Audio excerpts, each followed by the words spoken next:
कल्पना कीजिए, हिंदुस्तान का अद्भुत नक्शा, उत्तर से दक्षिण तक फैली नदियों की नीली रेखाएं, कहीं वे उफान पर हैं तो कहीं सूख चुकी हैं, कहीं बाढ़ का तांडव है तो कहीं प्यास की चीखें। और उसी नक्शे के बीचों बीच एक सुनहरी रेखा खींचने लगती है, मानो कोई अदृश्य हाथ देश की नदियों को जोड़ रहा हो, पानी को एक छोर से दूसरे छोर तक बहा रहा हो। और जैसे जैसे यह रेखा आगे बढ़ती है, खेतों में हरियाली, शहरों में जीवन, गांवों में उम्मीद और चेहरे पर मुस्कान लौट आती है।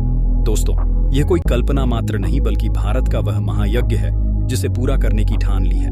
हमारे देश ने एक ऐसा प्रोजेक्ट जो सिर्फ इंजीनियरिंग का चमत्कार नहीं बल्कि भारत की सोच, साहस और संकल्प का प्रतीक है। स्वागत है आपका भारत के नेशनल रिवर लिंकिंग प्रोजेक्ट की अद्भुत कहानी में। और आगे बढ़ने से पहले, अगर आपको गर्व है इस धरती पर जन्म लेने का, तो इस चैनल को सब्सक्राइब करें और इस वीडियो को लाइक और शेयर करें ताकि भारत की इस गाथा का गर्व हर घर तक पहुंचे। दोस्तों, जब दुनिया के बड़े बड़े देश अपनी ताकत दिखाने के लिए हथियारों, अंतरिक्ष यानों और तकनीकी युद्धों में लगे थे, तब भारत ने एक ऐसा सपना बुना जिसे देखकर अमेरिका की टेक्नोलॉजी, चीन की इंजीनियरिंग और जापान की सटीकता तक हैरान रह गई। यह सपना है नदियों का संगम, यह सपना है पानी का न्यायपूर्ण बंटवारा, यह सपना है भारत को पानी का सुपर पावर बनाने का। और यह कहानी शुरू होती है हमारे अतीत से, उस समय से जब सिंधु घाटी सभ्यता ने मोहनजोदड़ो और हड़प्पा में अद्भुत जल निकासी प्रणाली बनाई थी, जब राजस्थान की तपती रेत पर बावड़ियों के गहरे कुएं जीवन का आधार बने थे, जब चोल साम्राज्य ने नहरों का ऐसा जाल बिछाया था कि खेत सूखे में भी लहलहाते थे। हमारी धरती की रगों में पानी का प्रबंधन नई बात नहीं, यह हमारी विरासत है। और अब 21वीं सदी में यही विरासत विज्ञान और तकनीक के पंख लगाकर एक नए रूप में जन्म ले रही है। नेशनल रिवर लिंकिंग प्रोजेक्ट ये कोई साधारण योजना नहीं, ये 37 नदियों को जोड़ने का संकल्प है। 30 लिंक, 32 बड़े डैम और 15,000 किलोमीटर लंबा कैनाल नेटवर्क जो 200 बिलियन क्यूबिक मीटर पानी को देश के एक छोर से दूसरे छोर तक पहुंचाएगा। सोचिए, यह पैमाना कितना विशाल है।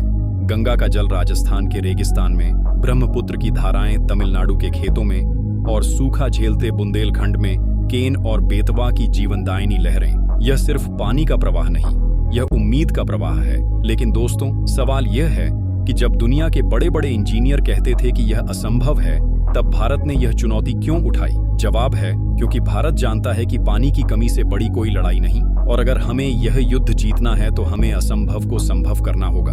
और इसीलिए यह प्रोजेक्ट सिर्फ पाइपलाइन और नहरों का जाल नहीं बल्कि एक रणनीति है, एक राष्ट्रीय सुरक्षा योजना है, एक कृषि क्रांति का बीज है। आज जब अमेरिका के वैज्ञानिक इस प्रोजेक्ट की सैटेलाइट तस्वीरें खंगाल रहे हैं, चीन की सरकार खुफिया रिपोर्ट्स में इसकी प्रगति का विश्लेषण कर रही है और जापान की टेक्नोलॉजी कंपनियां यह समझने में जुटी हैं कि भारत इतनी तेजी से कैसे आगे बढ़ रहा है, तब हमें एहसास होता है कि यह सिर्फ हमारा सपना नहीं बल्कि दुनिया के लिए एक चेतावनी है। भारत अब पानी का खेल अपने हाथ में लेने वाला है। और दोस्तों, ये तो बस शुरुआत है।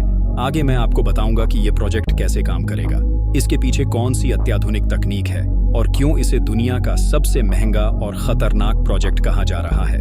दोस्तों, जब हम नेशनल रिवर लिंकिंग प्रोजेक्ट की तकनीक की बात करते हैं तो ये सिर्फ डैम, कैनाल और पाइपलाइन का साधारण जाल नहीं है, बल्कि इसमें 21वीं सदी की सबसे उन्नत इंजीनियरिंग और स्मार्ट वाटर मैनेजमेंट टेक्नोलॉजी का संगम है। इसमें GIS mapping, real time satellite monitoring, AI based monsoon prediction और स्मार्ट सेंसर नेटवर्क का उपयोग होगा, जो पानी के प्रवाह को मौसम, बारिश और बाढ़ के पैटर्न के अनुसार स्वचालित रूप से नियंत्रित करेंगे। सोचिए, जब मानसून की बूंदें आसमान से गिरेंगी तो यह सिस्टम पहले से ही तय कर चुका होगा कि कौन से डैम में कितना पानी स्टोर करना है, कौन सी नहर में कितनी गति से बहाना है और कौन से इलाकों में सूखे को खत्म करने के लिए कब तक भेजना है।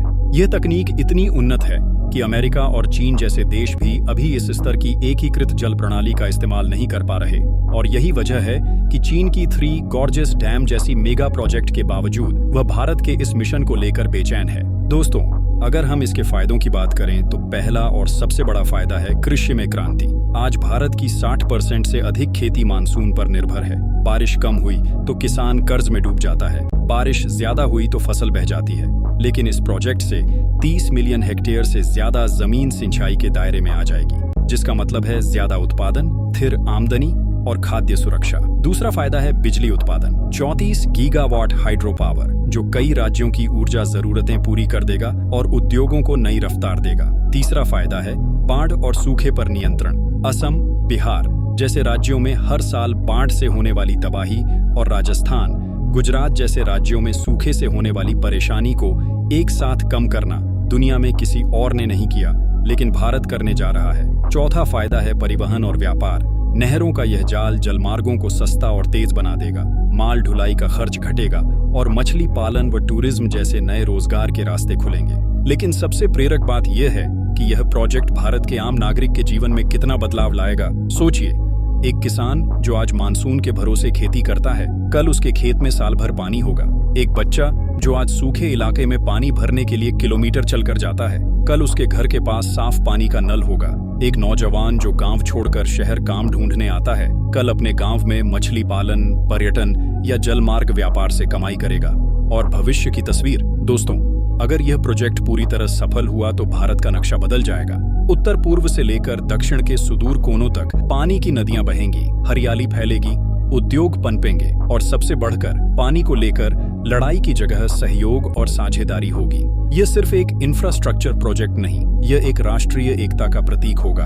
उत्तर का पानी दक्षिण तक, पूर्व का जल पश्चिम तक, और यही भारत की असली ताकत है, विविधता में एकता। इसीलिए दोस्तों, जब दुनिया देख रही है कि भारत यह असंभव काम कैसे कर रहा है, हमें गर्व होना चाहिए कि हम उस पीढ़ी का हिस्सा हैं जो इतिहास बनते हुए देख रही है। यह प्रोजेक्ट सिर्फ आने वाली पीढ़ियों को पानी नहीं देगा, बल्कि उन्हें यह संदेश भी देगा कि जब भारत ठान ले तो पहाड़ काट सकता है, नदियों को मोड़ सकता है और असंभव को संभव कर सकता है। तो सवाल अब आपसे है, क्या आपको लगता है कि भारत यह चुनौती जीत लेगा? क्या आप मानते हैं कि पानी का यह महासंगम हमारे देश को पानी का सुपर पावर बना देगा? अगर हाँ, तो इस वीडियो को शेयर कीजिए ताकि हर भारतीय को अपने देश की इस ऐतिहासिक उपलब्धि पर गर्व हो। जय हिंद, जय भारत।